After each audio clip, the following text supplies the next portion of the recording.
Hello everyone, my name is Conrad on behalf of Camerastuff. Thank you for joining yet another episode of In the Limelight, where we normally look into the South African industry, but this time around we have a UK-based photographer, born in South Africa, however, so we're kind of half-half in there. But he's going to visit South Africa sometime in the near future, so specifically at the end of November.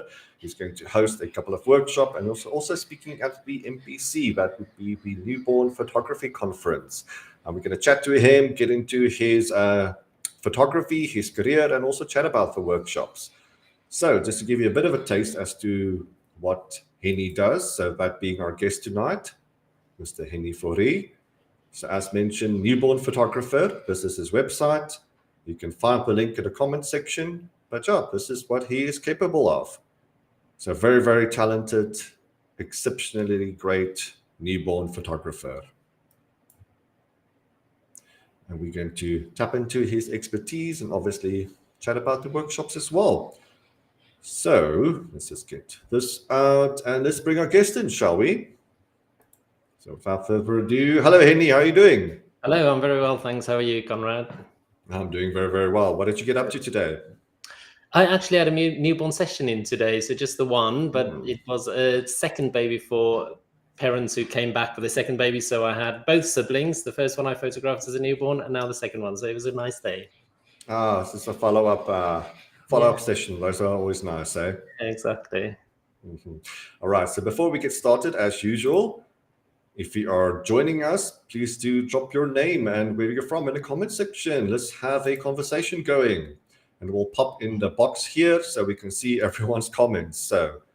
Comment we can't see for the time being is that of Andrew Samuel Basson, who introduced me to you, Heni. Yes, so Andrew's doing some fantastic work in South Africa. Andrew is a great guy, very, very involved in the industry, and got in touch with Camerastuff and said, hey, can you help out this great newborn photographer, that being you? And yeah, we're getting involved as well. But as mentioned, we'll chat about that in a wee bit.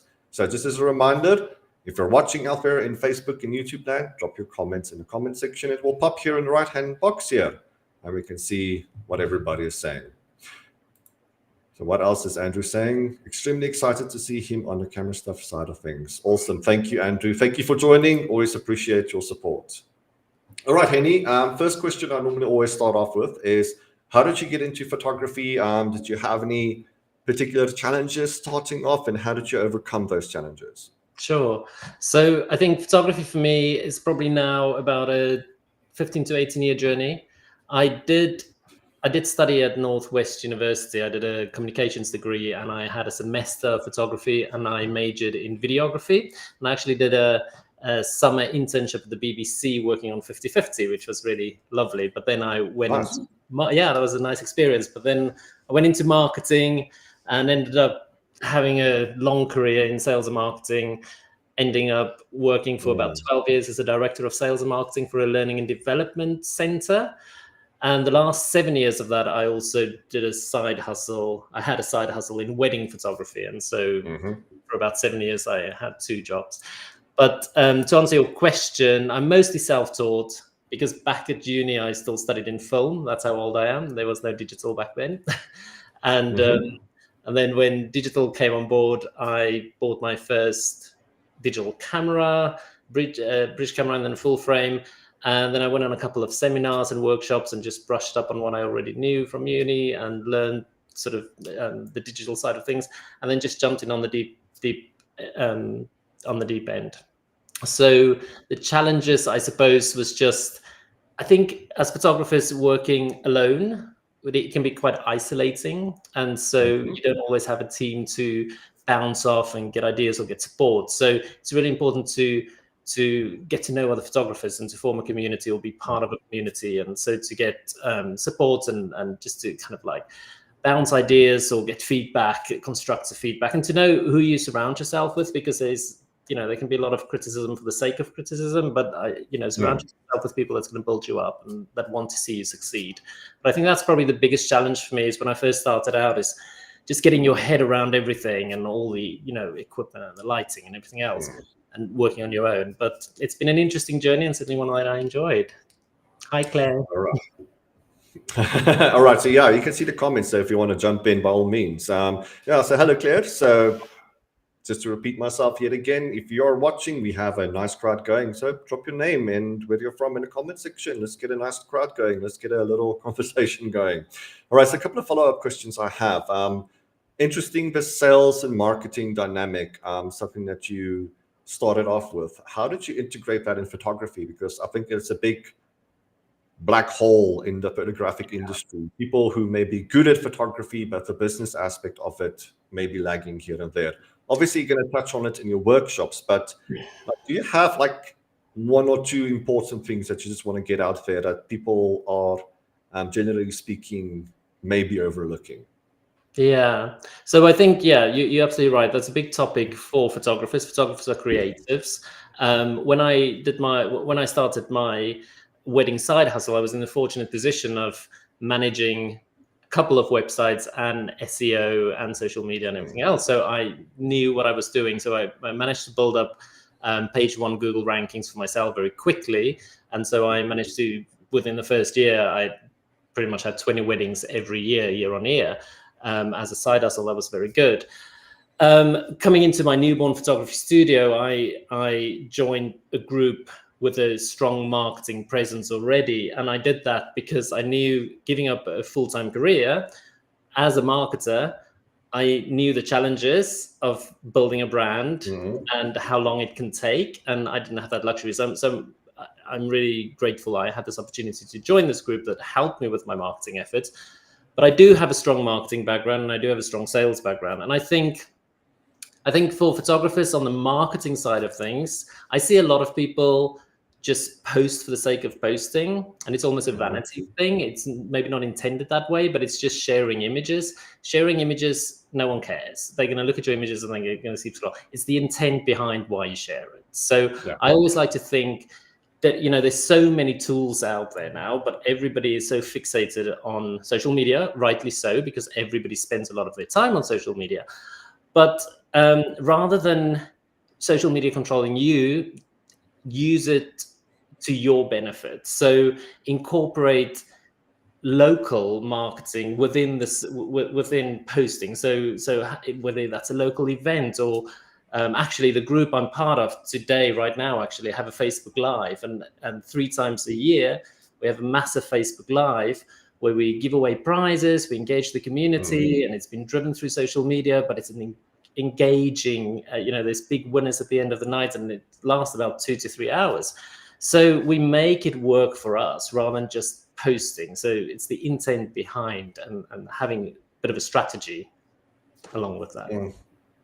Yeah, it's a struggle being a photographer. Like, you bought your camera and all the lenses and the lighting, and you want to express yourself creatively. Now all of this extra stuff keeps piling on. You mentioned SEO and website building. Now it's marketing as well, and getting in touch with the trends of social media. It's a lot to juggle.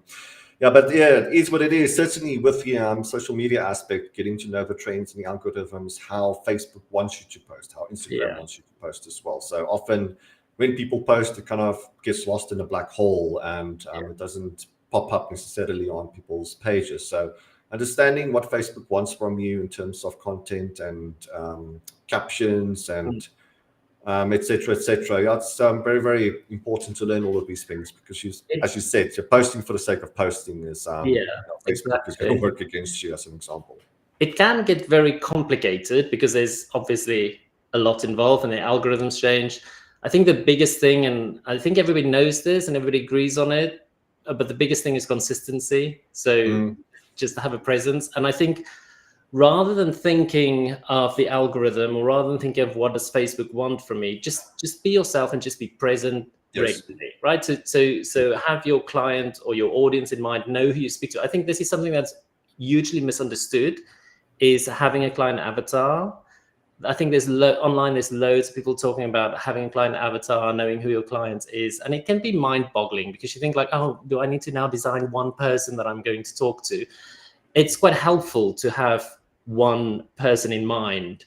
And you almost like, so if Conrad is my ideal client, I always think of just writing all my content for Conrad, like I'm speaking to him. What's going to happen is you're still going to get other clients, but all of the Conrads out there is going to resonate with you. All of the Conrads are going to go like, oh, wow, that's exactly what I want. Doesn't mean other people are not going to see it and think they don't like it. So just it almost helps having that one person in mind and just speaking to them all the time. But also, so something I've done, for example, because I think social media is so big, and it is also, the reach can be so wide. But as photographers, unless you are international photographer, you work locally and you want to attract clients locally. So think about how you can use social media to interact locally. There's even like influencers locally that's not perhaps huge influencers, but they have smaller followers, but locally they have a big presence. So engage with them. I've done we've done 3 now. I've joined forces with a local charity that support the maternity units, and we've done 3 workshops in my studio on Sundays where we invited parents to be couples, and they came in for a hypnobirthing class, and I taught them how to swaddle a baby safely. And we had another lady talking about sleep, how to get your newborn to sleep properly after the baby's here. And that's been hugely popular, and we've only charged them a small fee to come for the day, and we gave all the money to charity, and it was a really engaging thing. But that was all driven through social media and through joining forces with these other local organizations. And they turned into bookings for me, and then they came and brought their babies, and I took photographs. And that was part of the intention, but the intention was really to create a community-based thing where we can support local charities as well. So I just want people to think about how they can use social media to engage their local community better rather than just posting. Absolutely true. There's a couple of follow-up things that I want to mention here. Now, community is definitely the word of the day when it comes to marketing, and localized community as well. Staying in touch with similar creatives around you and people who can combine their efforts into your efforts and, create a nice little potjie recipe out of it. So very important to stay in touch with people around you, because something small can obviously build into something bigger over time. So you being a newborn photographer, I think this analogy works. It's like a little baby that you just have to nurture over time. Yeah. I think people shoot too big, want to impress everyone. And it's something that I've learned from marketing is if you try to impress everyone all at once, you end up impressing no one. Exactly. So have a dedicated market demographic, as you said, the avatar. Know who you're catering towards. That doesn't mean that only that person or avatar is going to see your work. Obviously, there's room for overlap here and there as well. But if people know what you're about, so don't throw ads in their faces. This is important about the algorithm as well. If your content seems a bit too addy, a bit too infomercial-like, it's going to go into the black hole immediately. So having a nice rapport with your audience, showing face, talking about what you do, that is typically what the algorithm likes as well. So so a lot of good advice coming from your side there. I'll add one more thing, but I think when people set their goals too big, so if you go in with social media thinking, oh, I'm going to build a following and I'm going to have 50,000 followers or whatever, that's when you get demotivated really quickly. So break that goal. Yeah, it's fine to aim for 50,000 followers, but break it down and forget about the followers, but maybe set yourself small, achievable goals when it comes to social media. Like I just want to post once a day, and then build up from that, because that's how you get demotivated. Is if it doesn't happen, the followers doesn't come, and you go like, oh, why am I doing this? And you stop following, so you get distracted. I think social media has definitely corrupted us in that sense. Wanting 50,000 or 100,000 followers, and here we are with 500 or 1,000, but you just need to recontextualize that. Imagine inviting 1,000 people over to your home to come look at your work. That's going to be incredibly overwhelming, right? But here you think 1,000 is not enough. Yeah. Obviously, it's a lot. That's a lot of people who admire and appreciate and follow your work. Yeah. So that is deserving of a pat on the back. And people with big followings, typically some of them buy them. I've seen people with massive accounts, but not getting a lot of traction on their accounts as well. So some of it can be a little bit deceiving as well. Yeah. All right. So question I want to ask you, how did you get into newborn photography? Like dedicated newborn photographer. So you mentioned going into weddings and other forms of photography. What led you to newborn photography, and what made you stick there? So I think it was a case of the stars aligning, really, because I knew I wanted to, like I mentioned, for 7 years I had a full-time job, did 20 weddings on the side, so that's pretty much 20 weeks of the year where I worked 7 days a week, and I knew it was going to get to a point of burnout, so I had to make a decision, and I wanted to work for myself and in the creative industry. I knew I didn't want to do wedding photography. I enjoyed it while it lasted, but I knew I didn't want to turn that into a full-time career. And so I actually worked towards the end of 2019 with a business coach to just get my mind going and to look at options and to explore a little bit. And I just did some research and looked at lots of different options, actually, of things I could do. And this opportunity came up to do newborn photography. Now, it did spark a strong interest with me because I've always liked the style of newborn photography. I remember as a kid looking at Anne Geddes, and I don't know if you know her, but she was very famous. She became very famous in the 90s, making calendars and stuff of babies in flower buckets and peas and whatever. So that's where I always, started. exactly. I was always excited for that and had an interest in it, and I liked the style. And so, I found an opportunity to join a group. So I'm part of a group of 10 studios. We call Baby Art, the largest group in the UK. And it's not something that there's not very many high street face fronting studios, especially not groups in this country or worldwide anymore. And we are doing really well within the UK market. But it was a good opportunity because it meant I had the business support to get the marketing going and to get the clients going, but also just really hands-on training. But I mean, newborn photography is such an intricate form of photography because you're not just shooting at a subject. You have to be, I'm a trained pediatric first aider. You need to understand baby safety. You need to understand the touch points and how to handle the baby. Those things are also, and if I, it would have taken me much longer to get to where I am now if I didn't join this group. So it was just the stars aligned. It was exactly at the right time, and I'm really grateful I've done it. Right. Speaking of the UK market, I don't know if you have any strong opinions here, but do you see any differences between the UK market and the South African market? If you have enough experience locally here in the Zanzi, if you see any stark differences, maybe things that can be different or should be different. I don't know if you have any strong opinions there. I don't have any experience of the South African market. I got into the newborn industry in the UK, which is a very big industry, very female driven. I think I am one of only about 3 or 4 other male newborn photography specialists that specialize only in newborn photography. I think I only know of 3 others in the whole, and it's very, very female driven, and it's a big industry.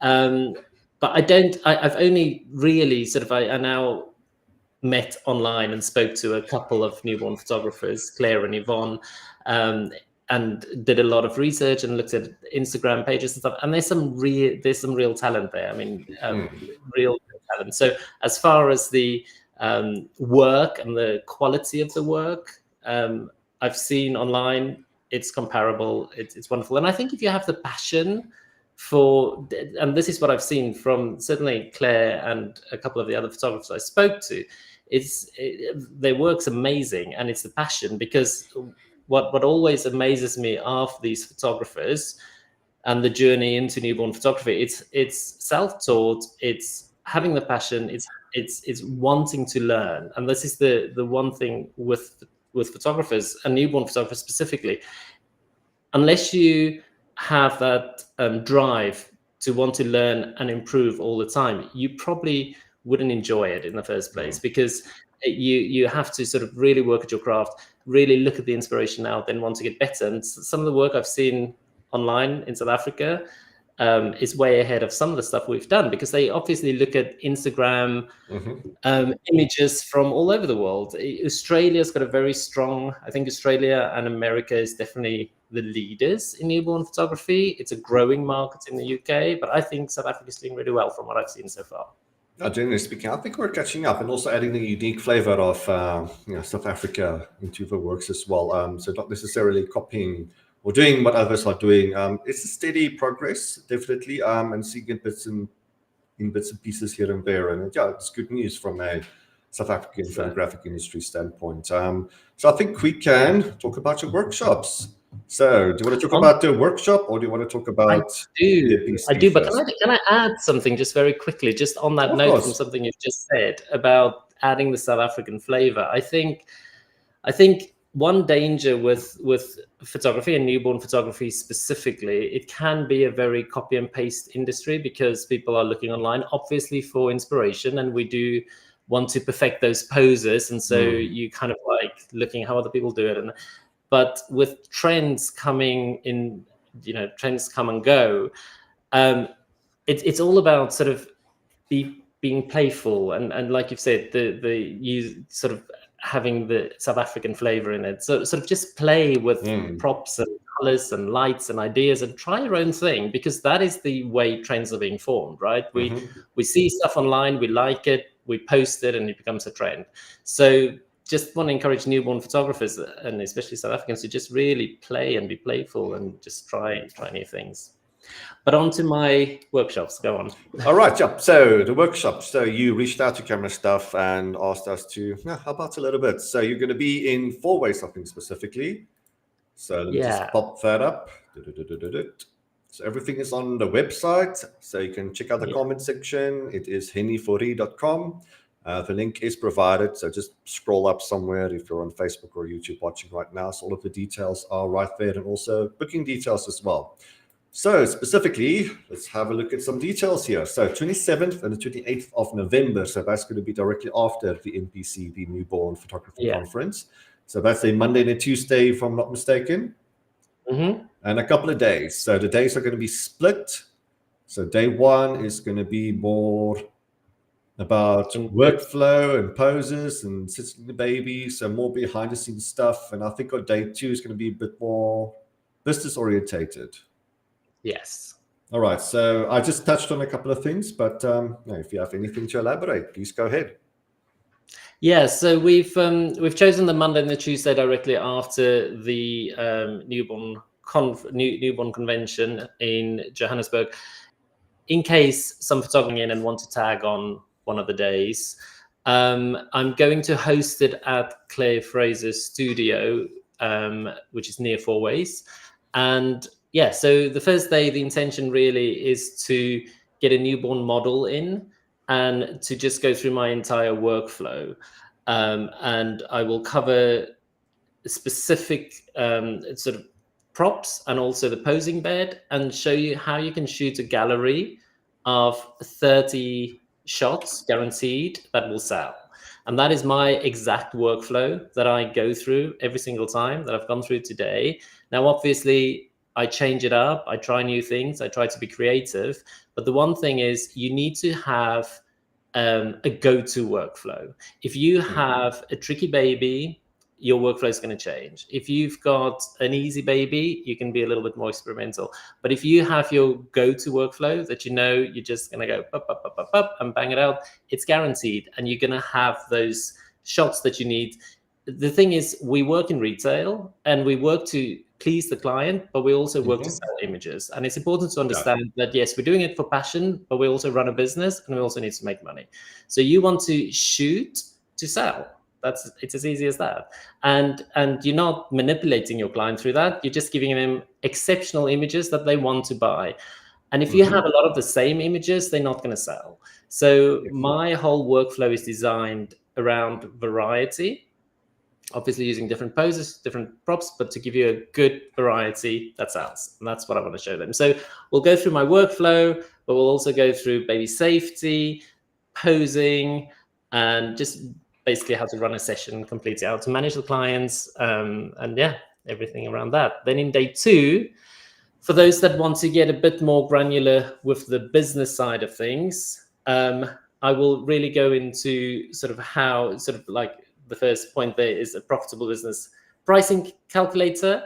And one thing when it comes to pricing is, I think photographers often look at other photographers' websites to get an idea of what they should charge. Some might undercut a little, but others just want to be within the ballpark so that they don't outprice themselves. If you want to run a profitable business, you need to understand your numbers. Okay. So you need to work it backwards. You need to understand what you need to earn, first of all. What do you want to earn? What's your cost of doing business? And then you work out what you need to price in order to achieve those goals. So we're going to go really granular on that, really going to explain it in detail and show them how to create pricing. And sometimes when you go through that process, it might be a bit scary because you might go, oh, wow, I need to charge that, right, in order to be profitable. But we are in business to be profitable. You do need to make a living. So it's really important to understand that. And then, yes, I'm just going to go through various things, and I will talk about my talk at the newborn conference newborn convention will also be around things that photographers can do to pretty much double their income. And it might be areas that's not, which I think I can say I know is not well practiced in South Africa yet. In the UK, it's 50-50, and in America and Australia, it's nearly 90%. And these are things like in-person sales and focusing on selling product. Again, I like to say, and this is one of the things, one of my early mentors when I was still doing wedding photography said to me, you need to understand you work in retail. You selling a product to customers, you work in retail. Once you get your head into that space, you understand that you need to sell products in order to be more profitable. And in terms of in-person sales and products, I can tell you now that this is why I have achieved the success I have is through those two strategies. So yes, and then we're also going to go through mindset,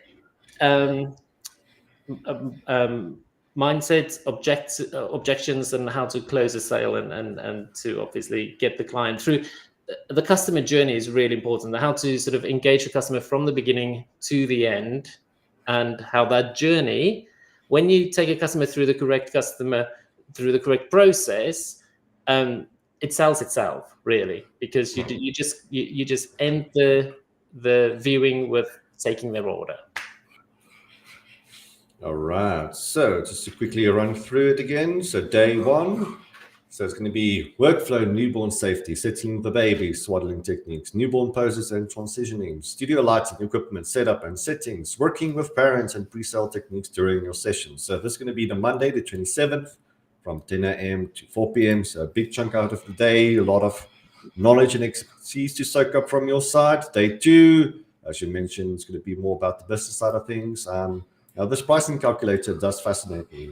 It's not just about profits, but it's about earning a salary as well, which photographers tend to neglect. Like, you should be earning a salary from this, not just a 10% profit. So pricing calculator, working backwards, knowing what you have, knowing where you want to be, and kind of reverse engineering it to figure out your pricing. Now, that's a good way of looking at it.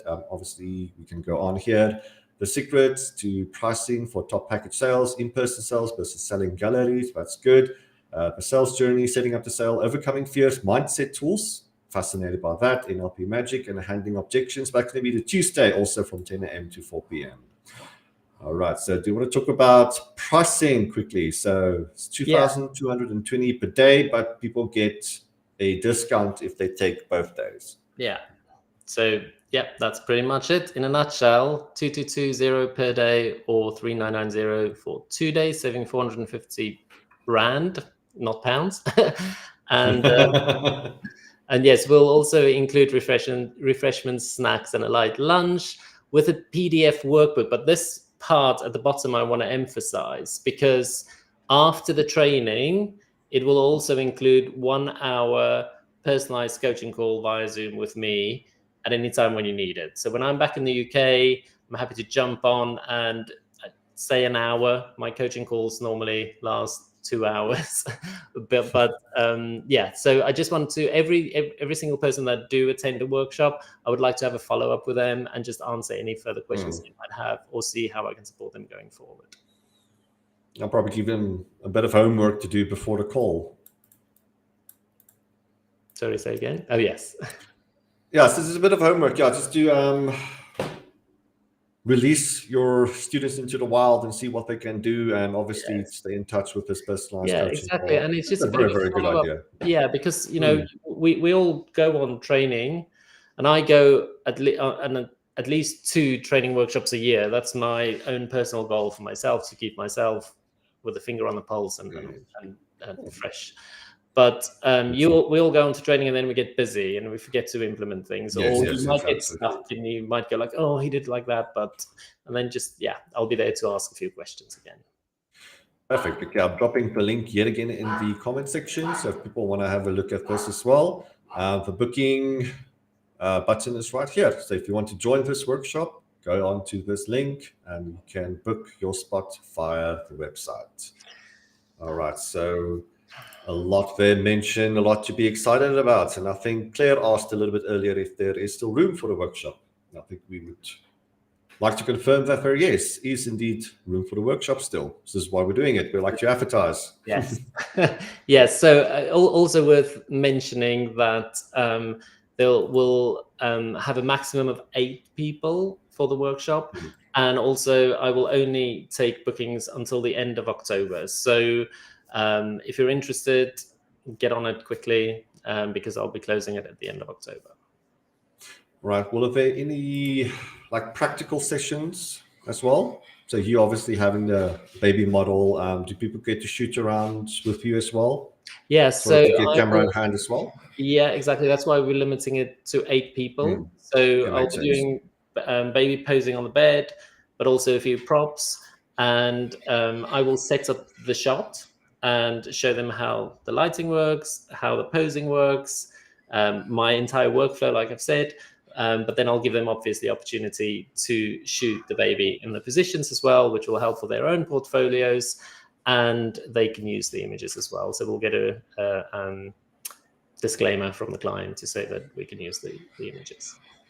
Awesome. That sounds like a lot of content, definitely worth the price, good value for money right there. As Andrew is stating here, it's going to be a fun workshop. All right, so if you want to join, as mentioned, go to the link. You'll find the booking details right there and more information. I think we covered quite a lot, but if you want to find some other specifics, you can find that on the website. All right. I'll also just add, my mobile number is on the website. So if anybody wants to add me to WhatsApp and ask questions, you're welcome to. Perfect. That's great. All right. So let's have a chat about this. Prior to the workshop, very, very special announcement here. So newborn photography convention or conference? I may have gotten that wrong. I think it's convention. Yes. The newborn photography convention. So we have Claire in the comments here. So I think Claire is organizing or helping organizing. Yeah, it's Claire's baby. And nice. I believe there's been quite a few in the past. And Claire, feel free to drop into the comments. But I think they took a break over COVID and they back onto it again this year. So very, very excited to be a part of this. I'm super excited, especially to sort of meet the local photographers and just to, very honored to be a part of this. So can't wait. 26th so it's Sunday, the 26th of November at the Bryanston Country Club. If you go to, you can see there, follow us on the Instagram or the Facebook. Claire posts on there daily about the speakers and the prop vendors. So there's loads of prop vendors going as well. So I'm already thinking I need to bring a second suitcase because it's very addictive for a photographer to buy props and outfits and headbands. So I'm probably going to come back. I need to bring a second suitcase, I think. It sounds like good fun.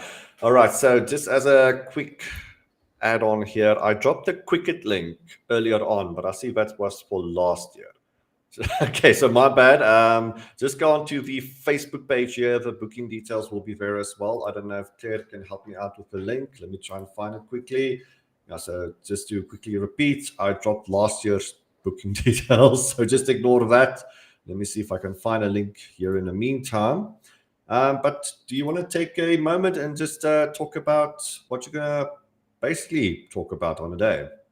Yeah, so my talk on the day, and I won't give too much away, but no, of course, I've had some success in my studio, and I have been fortunate enough to have been awarded some awards for my business side of things, my average sales. And I've been, so within our group, 3 years in a row, I've been the highest average sales for newborn photography. So I want to use that to inspire other photographers, but also compared to local photographers in my area, I consistently over the last 3 years, turning over 40 to 50% higher sales averages than local photographers in my area. And there's a good reason for it. And it's certain things that I do within my studio that help me yield those results. And so I'm going to try and keep it simple and just talk about the 3 things you can do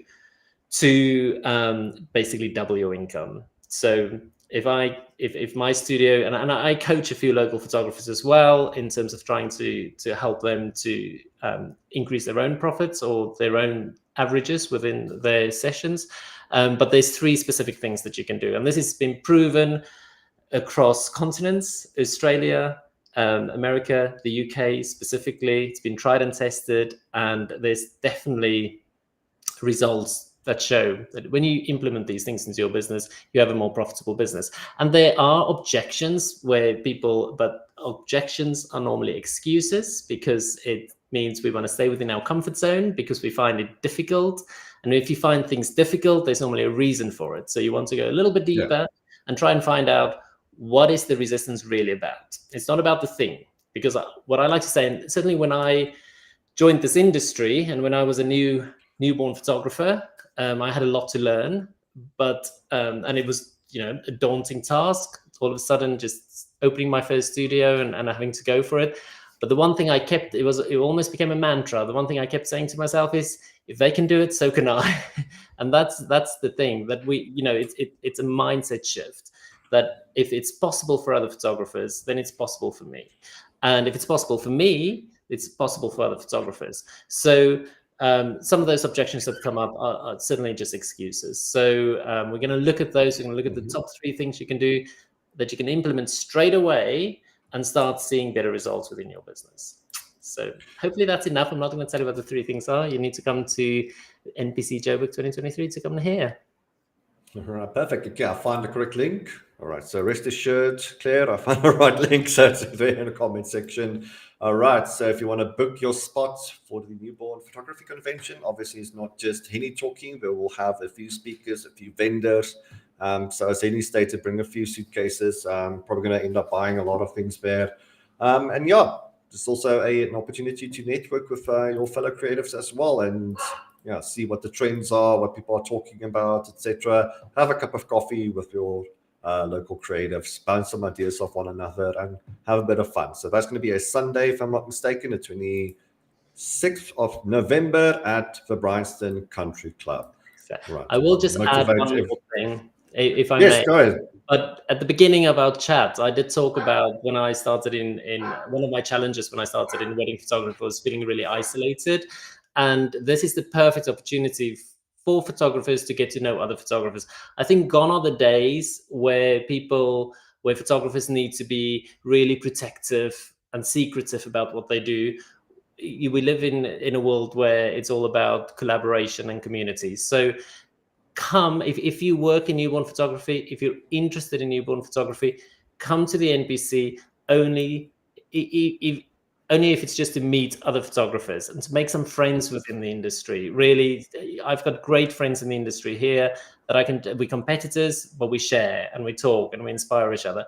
I've met Claire, she's lovely. So honestly, I think I'm quite lovely. So come we will welcome you with open arms, and just come and meet more photographers and join in the fun. No, one can't be an island. We have so much to compete with already, be it load shedding and economy and all of these other things. We can't be competing that strictly against one another as well. Obviously, a bit of healthy competition here and there, but to think of yourself as a little island in the ocean, as our friend Andrew is saying here, knowledge is power, sharing knowledge is empowering. Exactly. Put that on a t-shirt, Andrew. Well said, Andrew. All right, so the booking details are in the comment section, so do check it out if you want to join on the 26th of November in Bryanston Country Club. Meet your fellow creatives, check out the vendors, and go have a listen to the speakers, one of which is Heni, and he's going to talk about some business things, some top 3 things that you need to be mindful of in the world of not only newborn photography, but photography in general as well. As I said earlier, it's a bit of a black hole as far as the industry is concerned. We're not just creative people, we need to be business minded as well. And it is an area that some people are, I don't know, afraid of or neglecting, not being that mindful of. But Heni is here from the UK and he's going to help us correct that. All right. So I think what we can do is continue our little interview. So people out there in Facebook and YouTube land, if you have any questions pertaining to the workshop or the convention as well, do drop them in the comment section. We'll touch on those as we prod along. If you have any other questions to ask, do drop them in the comment section as well. So, common challenges that one faces as a newborn photographer. So maybe top 3 things that you want to talk about, and how did you overcome those challenges in the world of newborn photography? Okay. So challenges within newborn photography, off the top of my head, I think obviously working with a baby. It's a live model. It's an unpredictable model. Babies who are unsettled, that's a huge challenge, and knowing how to settle them and knowing how to pose them and how to get them into those intricate poses. Certainly when I first started, that was one of my biggest things that I had to overcome, challenges that I had to overcome. And I think really patience, just give yourself some time and practice. That's the only way you're going to get better. That's the only way. And trust me, it gets better, and it becomes sort of poses that I was so fearful of in the beginning is now second nature to me. But one tip I can give you there, if you're a newborn photographer starting out, is don't overwhelm yourself at first to do everything. We see all of these poses online. Pick 2 or 3 poses, or I would recommend to start with swaddled shots. Get really good at swaddling. When you swaddle your baby, you can really soothe them being swaddled really easily. And then slowly start to get the hands and the feet out, and just get 2 or 3 props so that you can get a good selection of photos for your parents. And then at the end of this, once you get really good with those and you're really comfortable and those are your go-to shots, then at the end of the session, you try something new and you try until you get better. But it's only with practice, and the more you do it, the better you will get. So that's one of the main challenges. Obviously, lighting is really important. So the best thing I have done for myself, sort of starting out, is and the best advice I had being trained in doing this is a light meter and a grey card. It will change your life. Honestly, classic light meter and a grey card. Yeah, it does. It honestly, in post-production, it will save you so much time, and you just have that consistency across your work as well. But so I have my that's the, other than my camera and my lights, my light meter is with me every time, and every time I always meter the light. So that will really, so getting your lighting right. It's just also, it's really simple once you get it. It's like where the light needs to fall from. But those 2 things definitely. Hello, Peters. Thank you for joining. I see you're dancing on Instagram. You're going to be a TikTok star in the near future. Looking forward to see some more of your bookies on the internet. Nice to see you, Peters. Hope you're doing very well. So big question I have. What type of lighting do you use? Like, do you swap between different light modifiers and different types of lighting, or do you have like a reliable light with a reliable light? One reliable light. So I mainly do newborn photography, or specialize in newborn photography, and I use one light for newborn photography. So I've got the I don't know if I should name brands here, but I've got a very specific, just one light, and we're easy. Sorry? No, we're easy. Go ahead. I would say I use the Alichrome D1. And it's a very reliable light. It's not the most expensive out there, but it's perfect, especially for the size. I think you can see a little bit of my studio, but for the size of my studio, it's perfect. So I just shoot one direction light down the baby's nose, and it creates a very natural type of lighting. And then I sometimes use some backlighting with the same light, but yeah, just the one. And a light modifier? Keep it What's very your simple. go-to choice? Light in terms, like a softbox or umbrella. yeah, What is your shaper of choice? I have is actually the Pixar Pro. Do you want to move your camera? Can we see?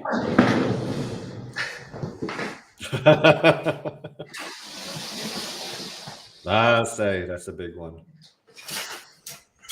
Yeah.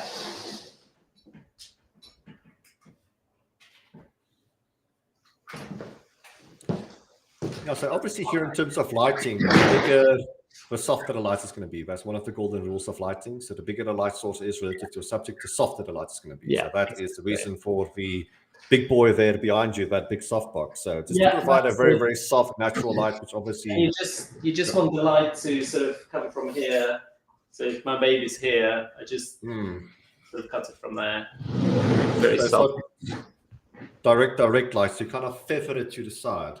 Yeah, just to the side. Okay, makes a lot of sense. All right, yeah. So the bigger the better in terms of softness. As mentioned, one of the golden rules of lighting, the bigger the thing is relative to your subject, the softer the light is going to be. So if you want to add super duper soft lighting, big reason why Heni has that big boy there behind him. Yeah. So yeah, that's the light, my camera, and my light meter, my grey card, and that's it. Another thing I think newborn photographers need to understand, especially when you first start out, is you don't need all of the props and all of the wraps, and you can start really small, just with a small selection, and grow your collection going. I think quite often speaking to other photographers, especially when they're starting out, it's not the props or the wraps or the equipment that's going to get your photography to a better level. It is practice, it's the poses, it's the lighting, it's how you direct the light. That's what's going to get your photography to a better level. I think quite often people get fixated on buying stuff. Yeah, and it ends up in a corner there somewhere. Yeah. I see you don't have the corner, or maybe you're hiding the corner, the pile of stuff that we tend to collect over time. Another room next door. All right. So, as far as your career is concerned, was there any standout moment, any memorable moment that made you think, this is my eureka moment, this is what I should be doing, this is precisely what I should be doing?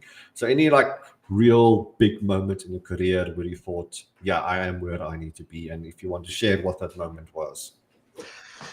In terms of newborn photography, I think for me, the thing that made me feel like, yes, I'm where I'm supposed to be, and that resonates for me, it is about it's quite an emotional connection. It is, it's a very special journey. Every baby is unique. Every baby's journey into the world is unique. Every parent's journey to becoming pregnant is unique. And it's those first 7 to 14 days, the majority of my shoots is 7 to 14 days. And many parents comment on the fact that I am the first person other than the midwife to hold their baby. So I take that very seriously, and I really enjoy being part of that journey. But I've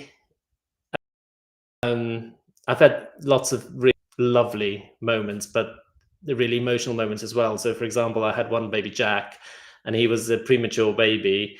They brought with them a little octopus. It was only this big, and he was exactly the same size. So I had Jack when he was still very little, and he came to my studio with his oxygen tank still attached, and we created an illusion shot of him sitting on a shelf with his oxygen tank. And then Jack came back when he was 6 months, and he had a string of about 2 meters long, and it was full of beads of different colors.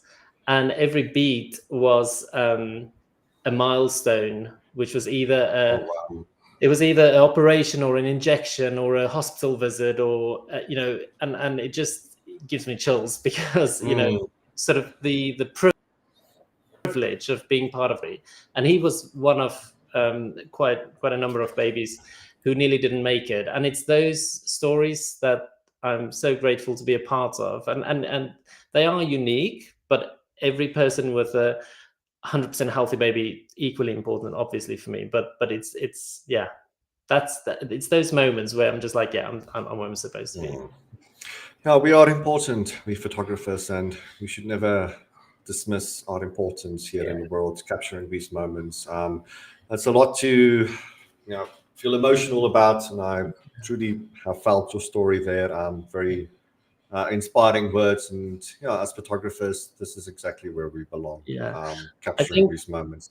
I think for me as well, like you can do anything, but when you have meaning, when there's meaning, when there's purpose in what you do, then if you can find purpose in what you do, like anybody can take photos, but if you can find purpose in it, then not every shoot's gonna be like that. Not every shoot is maybe gonna be valued by the customer. Those ones are being valued, but you can find purpose in what you do, then you'll be, then you are where you're meant to be. All right, so I just want to quickly say, if it sounds like so my pug is here, so if you hear goblin noises and chewing noises and like grunts, the pug found a bone, so the pug is here chewing on the bone. So if it sounds like a lion eating a carcass, that's the reason why. So I'm not in the jungle somewhere, it's just a pug doing pug things. All right. So it's a big discussion versus it's results versus meaning. Often we are results-based people and we want specific results, but we tend not to grasp the meaning of what we're doing and enjoying the journey and learning about ourselves in the meantime. That is a big topic of discussion. We can probably talk about that for many hours. People discover that over a lifetime. But it's exactly what you said. It's understanding the meaning behind what you're doing, the purpose behind that, what you're doing, and things, generally speaking, all the puzzle pieces tend to fall into place thereafter. Yeah. So I think something as well, just to add to that, but I've mentioned a few times we're in this to make money as well, right? But doesn't mean we can't have purpose and meaning within it. But when we have the customer at the center of everything we do, and if we come from a place of real, an intention of real care and meaning in what we do, the clients pick that up and they value your work differently. I've said to a photographer the other day, when a photographer finds me online and they look at what I offer and they compare it to other people, they value me in a certain way. Okay. And if I'm lucky enough that they book me, they have already placed the value on my work and what I do and how much they're prepared to pay. At the end of the journey, once they've, and this is why I always say the customer journey is so important, every one of those touch points. At the end, when they come for their viewing, they have changed their mind. They have placed a completely different value on my work because they have met me. They've seen how I've handled their baby. They've seen how the photographs are being created, and we have a rapport. And all of a sudden, their perception of value changes. I like to when you go for a test drive of a car, you might think in your mind, I'm gonna, all the basic model's fine. I'm just going to spend this amount, until you sit in the car and you experience the leather seats and the sunroof, and then you're like, oh, actually, this is quite nice. But so the journey is so important. Yeah, absolutely. I'm trying to mute myself strategically here. The pug is going berserk, barking in the background. Yes, so we talked about a lot tonight. So we know what's coming in November. We're going to come to South Africa for the convention and also a couple of workshops. Well, a workshop split over 2 days. But beyond that, what's in the pipeline as far as Heni Fourie is concerned? What's happening in the next 5 years to 10 years? Do you look as far ahead? What's waiting for you and us, all obviously admiring your work? What's in the pipeline? Yeah, so I think just for me personally, just continual improvement. I think the last 3 years have been a big change for me, giving up a full-time career, starting this, and I certainly don't want to get stuck in a rut. So I want to continually improve myself. I want to get my photography up to the best possible level and keep improving. In the immediate future, I think the next step is definitely to employ somebody and get a trusted person in here with me, because I'm a one-man band and I need somebody. I've got a virtual assistant who helps me a great deal in liaising with my clients. It's actually my sister, and she lives in South Africa, and she speaks to all my clients and make my bookings for me, etc. But I need a full-time member of staff to help me manage the studio, and then I can train as a newborn photographer, to free me up as well, to give me some space to explore my creativity. So I've mentioned I've done wedding photography. I love what I do with the newborns, but I think I want to expand and do become proficient and really good at other forms of photography, whether that's fine art portraiture, landscapes, etc. I just want to keep, honestly, to answer your question, I just want to keep growing. And I also believe that when we align with what we love and what brings us joy, opportunities present itself. And it's just kind of like when you're aligned with what you love to do, and then you see those opportunities and then respond to those opportunities. So I guess my answer is just being open and seeing what comes up and keep moving forward. That's a perfect answer. Thank you so much. So, last two questions I have. And it's always the question I end off with. What advice do you have for aspiring photographers out there? Like one or two things that just jump to mind. So, aspiring newborn photographers, I would say start with a good training workshop. Make sure you do your research, get somebody who's trusted and that know this stuff. But you're working with a newborn, to make sure you get the safety element of it right. So that's the first thing, is get good foundation level training under your belt, and then practice. And you may not have the luxury of having the babies with you all the time, or have enough clients booking you. So offer free shoots to friends and family. I'm not saying do a load of free shoots, maybe one or two, just to get a bit of a portfolio.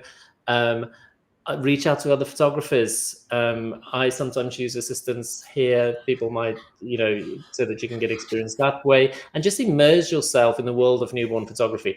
Look online, look at what other photographers do. There's a fine line. Don't compare yourself too much to them. Always remember that every photographer out there started somewhere, and they all have work that they would cringe at when they have to show it now. So we all start somewhere.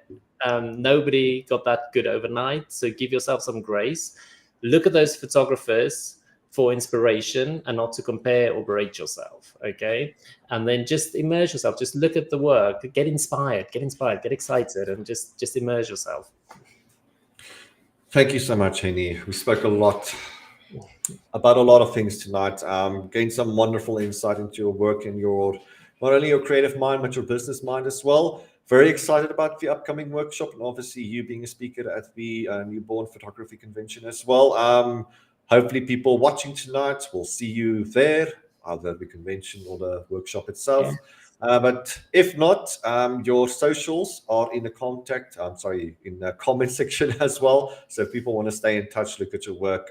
Everybody's still watching. Go somewhere in the comment section. The link will be there provided for you. But thank you so much for this wonderful interview. As mentioned, great fun, great insightful advice as well. So my last question, do you have any shout outs to anyone out there? Shout outs. Yes, Andrew, thank you very much for introducing me to Conrad. Yvonne, who I know is on the call, thank you very much for introducing me to Claire. Claire, thank you very much for inviting me to speak at the NPC. And I think Janet, my assistant's on here as well, so I'll say hi to her as well. And just everybody in South Africa, hi. And if you are a newborn photographer, if you don't want to book a workshop, just still follow me on socials. Feel free to reach out. If you have any questions, I'm always happy to speak to other photographers and to help where I can. Thank you so much. Very much. It was really fun talking to you. I really had loads of fun. All right, so I think that's going to be it from our side. So I see no questions in the comment section. So that's it. Thank you, everybody watching out there. Thank you for joining another episode of Camerastuff in the Limelight. We'll continue doing this weekly. So I'm busy scheduling next week's interview. But do check out our socials, Camerastuff, Facebook, YouTube, Instagram, TikTok, etc., as to what we have waiting in the pipeline. Yep. So do subscribe wherever you are. If you are watching on Camerastuff's YouTube channel, please do subscribe. It does help out quite a lot. But beyond that, everybody watching out there, have a good night and have a pleasant day tomorrow as well. So that's it from our side. Thank you so much. That's it from me, Conrad, on behalf of Camerastuff. Cheerios. Bye-bye, everyone.